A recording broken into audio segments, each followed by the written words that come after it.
Gold remains under pressure after suffering its biggest one-day drop in more than a decade. This after gold broke above 4,000 for the first time earlier this month. Let's get perspective now from Dirk Willer, Global Head of Macro Strategy and Asset Allocation at Citi. Dirk, thanks very much for joining us. Thanks for having me. Good morning. Well, it's off a little bit. It's off today, but not as bad as what we saw yesterday. Where are we heading with gold, do you think? Yeah, we think it's a very interesting story because there are a couple of reasons why gold shot up, right? The first one was the story of central bank diversifying reserves away from the dollar and towards places like gold, and that story is likely to continue. But the last leg up was on the back of the so-called debasement trade, where investors were really fearing that overly aggressive fiscal or monetary policy would lead to a debasement of fiat currencies, and therefore they piled into gold. But in a sense, that story, I think, developed a little bit of life of its own because all the other potential debasement trades did not really participate. So you did not have a steeper curve, you did not have inflation expectations going up, you did not have a weaker dollar, which usually you would like to see if the debasement trade was for real. So we got a bit nervous a few weeks ago on this debasement trade running that much further.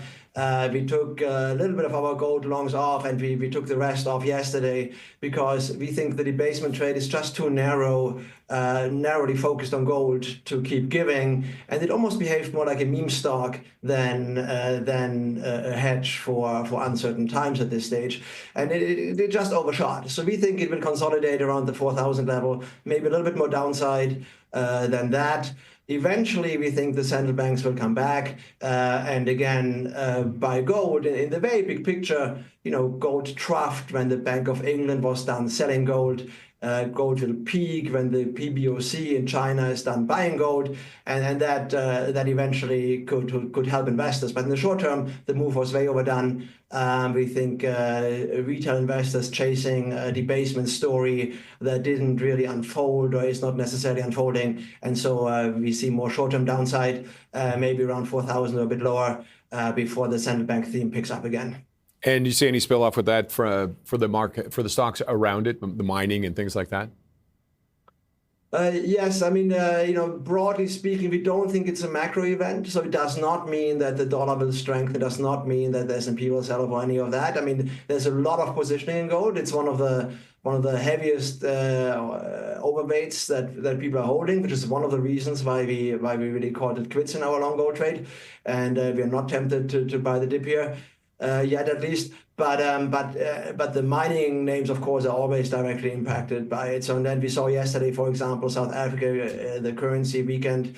We saw in Peru the currency weekend. There was also some local news, but it was, of course, gold as the driver. So if you focus directly on the miners, if you focus directly on the countries that are the big gold exporters, it matters. But it's not a global macro systemic event, even if you get more downside than what I'm suggesting, and in spite of the large positioning, because really gold became its own retail-driven bubble, really. So it didn't. I don't think it will impact something like the S&P. Okay, and earnings. It's earnings season.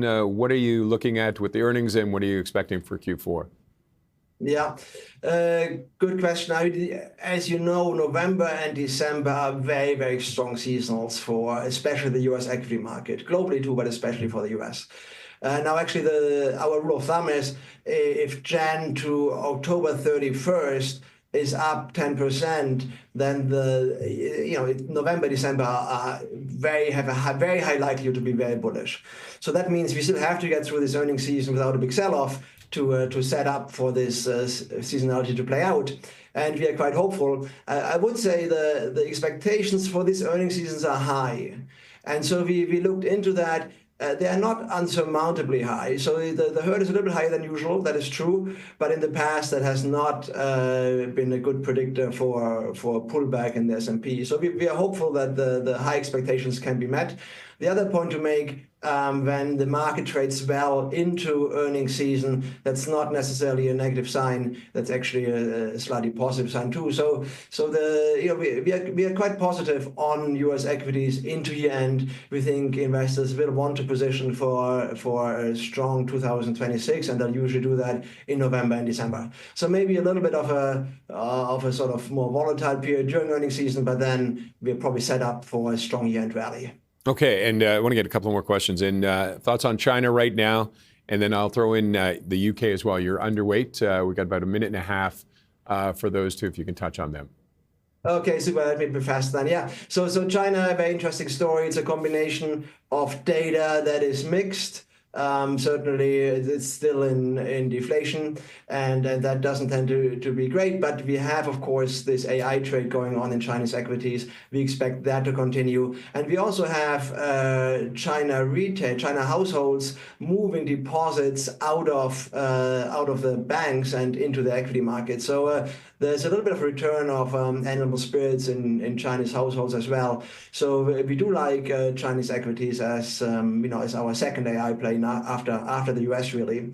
1 minute on the UK. Yes, it's not that we dislike the UK, to be honest, but when you're overall bullish and you have to find something you underweight, the UK usually screens well for two reasons. One, it's more defensive and typically underperforms in the bull market. Secondly, it has a high weight for oil. Our commodity strategists are still negative on oil here, and that will also serve as a headwind. But we don't expect it to sell off in the context of everyone else going up. We just think it will underperform our picks, which is, as you point out, the US and China. Okay, Dirk, thank you very much for joining us today. Thank you for having me. Dirk Willer is the Global Head of Macro Strategy and Asset Allocation at Citi.